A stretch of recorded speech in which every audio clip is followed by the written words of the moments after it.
4월 5일 금요일 우리가 함께 묵상할 말씀은 에스라 5장 1절에서 11절입니다. 에스라 5장 1절에서 11절입니다. 제가 읽겠습니다. 선지자들 곧 선지자 학개와 이또의 손자 스가랴가 이스라엘의 하나님의 이름으로 유다와 예루살렘에 거주하는 유다 사람들에게 예언하였더니 이에 스알디엘의 아들 수룹바벨과 요사닥의 아들 예수아가 일어나 예루살렘에 있던 하나님의 성전을 다시 건축하기 시작하매 하나님의 선지자들이 함께 있어 그들을 돕더니 그때에 유브라데 강 건너편 총독 다뜨네와 스달보스네와 그들의 동관들이 다 나와 그들에게 이르되 누가 너희에게 명령하여 이 성전을 건축하고 이 성곽을 마치게 하였느냐 하기로 우리가 이 건축하는 자의 이름을 아뢰었으나 하나님이 유다 장로들을 돌보셨으므로 그들이 능히 공사를 막지 못하고 이 일을 다리오에게 아뢰고 그 답장이 오기를 기다렸더라. 유브라데 강 건너편 총독 다뜨네와 스달보스네와 그들의 동관인 유브라데 강 건너편 아바삭 사람이 다리오 왕에게 올린 글의 초보는 이러하니라. 그 글에 일러스되 다리오 왕은 평안하옵소서. 왕께 아뢰옵나이다. 우리가 유다 도에 가서 지극히 크신 하나님의 성전에 나아가 본즉 성전을 큰 돌로 세우며 벽에 나무를 얹고 부지런히 일함으로 공사가 그 손에서 형통하옵기에 우리가 그 장로들에게 물어보기를 누가 너희에게 명령하여 이 성전을 건축하고 이 성곽을 마치라고 하였느냐 하고 우리가 또 그 우두머리들의 이름을 적어 왕에게 아뢰고자 하여 그들의 이름을 물은즉 그들이 우리에게 대답하여 이르기를 우리는 천지의 하나님의 종이라 예전에 건축되었던 성전을 우리가 다시 건축하노라. 이는 본래 하나님 이스라엘의 큰 왕이 건축하여 완공한 것이었으나. 아멘. 아인슈타인은 천재 과학자, 위대한 물리학자로 알려져 있죠. 그분이 유명한 그 명언도 많이 남기셨습니다. 그분의 명언 중에 제가 좋아하는 명언은 Adversity introduces a man to himself. 사람은 역경을 만났을 때 자신을 깨닫는다입니다. 저는 이 명언을 처음 접하고 잘 이해 못했지만 제가 고난을 겪거나 시험을 당할 때 영적 침체기를 지날 때 이 명언이 떠올랐습니다. 비슷한 맥락에서 복싱의 전설인 마이크 타이슨이 이런 명언을 했습니다. Everybody has a plan until they get punched in the face. 누구나 그럴싸한 계획을 갖고 있다. 맞기 전까지는. 하나님의 은혜를 깊게 체험하고 삶 가운데 그분의 인도하심을 경험할 때마다 저는 제 자신에게 이렇게 다짐하고 결단을 했었습니다. 이젠 하나님을 신뢰한다는 것이 무엇인지 알 것 같아. 하나님을 정말 온전히 신뢰할 수 있을 것 같아. 이제는 믿을 수 있을 것 같아 하고 결단하고 다짐하지만 고난, 시험, 영적인 침체를 지날 때마다 내가 이렇게 믿음이 없는 사람이었나 하고 제 자신의 민낯을 본 적이 한두 번이 아닙니다. 오늘 본문에 나오는 유대인들은 영적인 침체기를 지났던 것 같습니다. 유대인들이 바벨로니아 포로 생활을 마치고 팔레스타인으로 돌아왔을 때 큰 기대를 갖고 돌아왔을 것입니다. 바벨론의 안정된 삶을 과감히 내려놓고 포기하고 하나님의 말씀과 성령님의 감동에 힘입어 예루살렘 성전을 건축하기 위해서 귀환했던 위대한 개척자들이었죠. 한 번도 가보지 않은 땅을 하나님의 인도하심에 이끌려서 갔던 위대한 개척자들이었죠.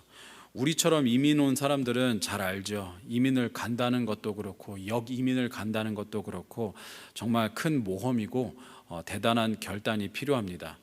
바벨로니아 포로였다가 귀환한 자들은 하나님의 인도하심에 믿음을 갖고 부푼 기대를 가지고 온 자들입니다. 그들은 하나님의 뜻에 순종하고 성전 재건 공사를 시작했었습니다. 성령 충만했고 하나님의 은혜가 있었고 열정이 넘쳤고 사명감도 투철했습니다. 그런데 어려움에 봉착했을 때 긴 영적 침체기를 겪게 됩니다. 그들의 현실은 그들이 기대했던 것과 달랐습니다. 그들이 영적 침체기를 지났던 것을 이해가 됩니다. 하나님의 인도하심으로 돌아왔을 땐 기대감을 갖고 왔겠지만 일이 일사천리로 되지도 않았고 성전 재건 공사를 시작하니 방해하는 자들이 세력이 생겼고 다윗 왕조가 회복될 기미도 보이지 않았고 경제적으로 여전히 힘들었고 성전 재건도 중단되었죠. 그들은 그저 이방의 식민지 백성에 불과했습니다. 성전 재건 공사를 중지시키는 행정명령은 다리오 대왕 때까지 15년 이상 지속됩니다. 그때 그들이 영적인 침체에서 일어나게 됩니다. 하나님께서 그들을 일으키십니다. 하나님께서 그들을 말씀으로 일으키십니다. 2절에 스룹바벨과 예수아가 일어났다고 합니다. 예수님이 죽은 소녀를 일으키셨을 때 소녀야 일어나라 하셨던 것처럼 그 표현을 사용합니다. 영적 침체를 주저앉아 있었던 것처럼 표현한 듯합니다. 성도님들은 어떠십니까? 지금 현재 하나님의 은혜, 구원의 기쁨을 누리고 계십니까? 아니면 영적 침체까지는 아니더라도 미지근한 신앙을 갖고 계십니까? 오늘 1절 말씀을 보면 학개와 스가랴 선지자들의 말씀을 듣고 성전 재건 공사를 시작했다고 합니다. 1절을 읽겠습니다. 선지자들 곧 선지자 학개와 이도의 손자 스가랴가 이스라엘의 하나님의 이름으로 유다와 예루살렘에 거주하는 유다 사람들에게 예언하였더니 드디어 성전 재건 공사가 다시 시작됩니다. 어제 본문과 오늘 본문을 이어서 읽어보면 마치 유대인들이 성전 재건 공사를 할 수 없었던 것처럼 보입니다. 하도 방해 세력이 강해서 할 수 없었던 것처럼 보이지만 학개와 스가랴서를 읽어보면 물론 방해하는 세력이 있어서 힘들었었겠지만 그들이 영적 침체에 빠지고 성전 재건 공사를 중단했던 것은 그들이 하지 않았다는 느낌을 받습니다. 성전 재건을 공사를 할 수 있었지만 포기한 듯합니다. 학개 1장 2절에서 4절을 새번역 버전으로 읽어보겠습니다. 만군의 주님께서 이렇게 말씀하신다. 이 백성이 말하기를 때가 되지 않았다. 주님의 성전을 지을 때가 되지 않았다고 한다. 학개 예언자가 주님의 말씀을 받아 전한다. 성전이 이렇게 무너져 있는데 지금이 너희만 잘 꾸민 집에 살고 있을 때란 말이냐. 그들이 성전 재건 공사를 하다 방해 세력이 나타나니 아직 하나님의 때가 아닌가 보다, 아직 시기가 이른가 보다 라며 공사를 중단한 것에 대한 정당성을 찾으려고 했던 것 같습니다. 그때 학개 예언자가 하나님의 말씀을 대언합니다. 한마디로 지금 성전 꼴이 이런데 너희는 너희 좋은 집에서 잠이 오니 하나님이 책망하시는 느낌을 받습니다. 스가랴 1장 3절을 읽겠습니다. 그러므로 너는 백성들에게 알려라. 만군의 주가 말한다. 너희는 나에게로 돌아오너라. 만군의 주가 말한다. 나도 너희에게로 돌아간다. 만군의 주가 말한다. 방해 세력이 있어서 성전 재건 공사가 쉽지 않았을 것입니다. 그런데 학개 선지자와 스가랴 선지자의 말씀을 읽어보면 그래도 할 수 있었던 것처럼 보입니다. 마이크 타이슨이 한 말처럼 누구에게나 그럴싸한 계획은 갖고 있다. 한 대 맞기 전까지는 떠오릅니다. 한 대 맞고 포기한 것 같습니다.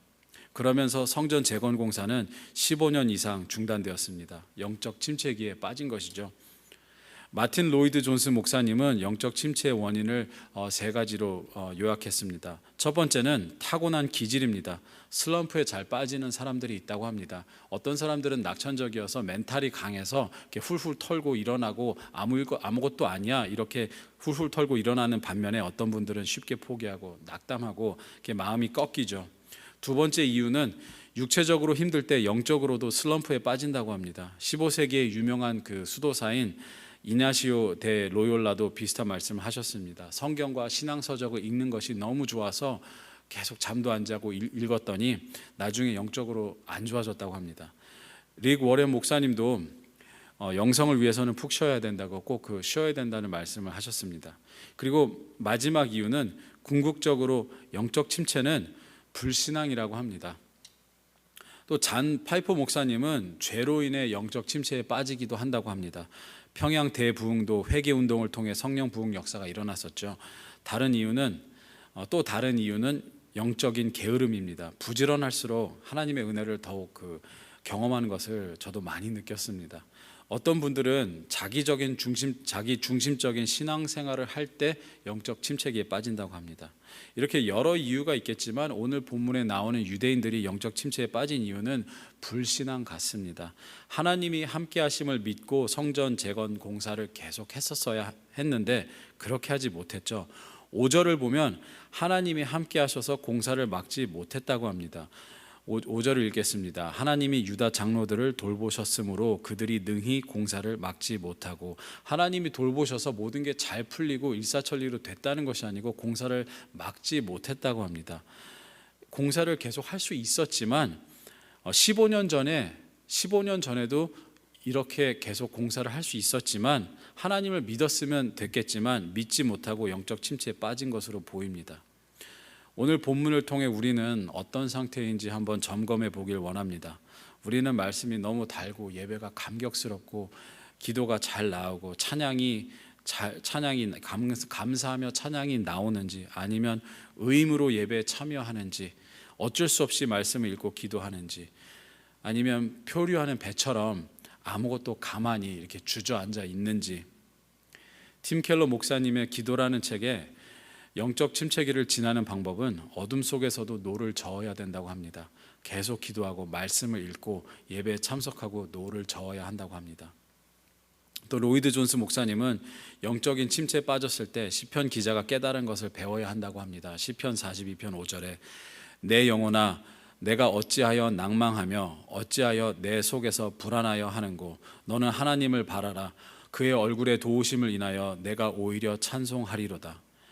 영적 침체기에 빠져 있는지 다른 사람은 몰라도 우리는 알 수 있습니다.